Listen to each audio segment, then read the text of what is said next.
Please.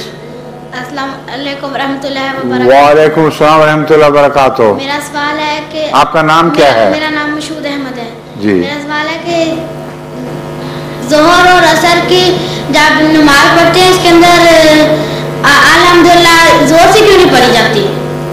ऊंची आवाज में नहीं पढ़ते? हाँ जी, ऊंची आवाज में से क्यों नहीं? हाँ हाँ, ये मैं पहले कई दफा बता चुका हूँ कि खुदा ताला ने जो कुदरत में इंसान के अंदर एक फितरी तकाजे रखे हुए हैं, उनके मुताबिक यही होना चाहिए।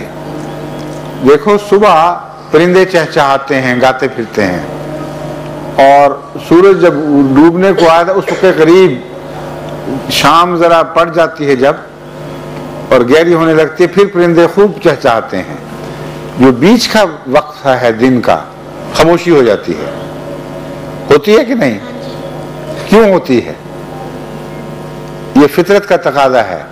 रात को फिर गाने की मजलिसें और रौनकें लगती हैं।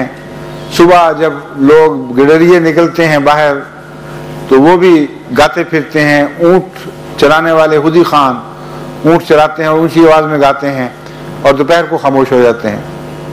तो अल्लाह ताला ने भी इंसानी फितरत के तकाज़ों के मुताबिक बाद नमाजों में ऊंची आवाज में तरन्नुम रखा हुआ है और बाद में खामोशी रखी हुई है। समझ गए? और फिर जो अज़ान 5 वक्त तक दी जाती है वो किस रूप से? अज़ान खामोशी से नहीं दे सकते, क्योंकि बुलाना होता है।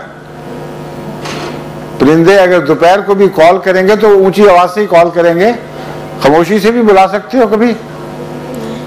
अज़ान तो है ही कॉल, जिसका मतलब है बुलाना। तो बोले बगैर किस तरह बुला लेंगे? बुला के दिखाओ आवाज निकाले बगैर। इनको अपनी तरफ बुलाओ आवाज निकाले बगैर। बुला सकते हो? नहीं। बस फिर इसीलिए अज़ान में मजबूरी है। तो टाइम नहीं होता। टाइम पुराने जमानों में कहाँ होता था, अब भी हर एक मुल्क में कहाँ है।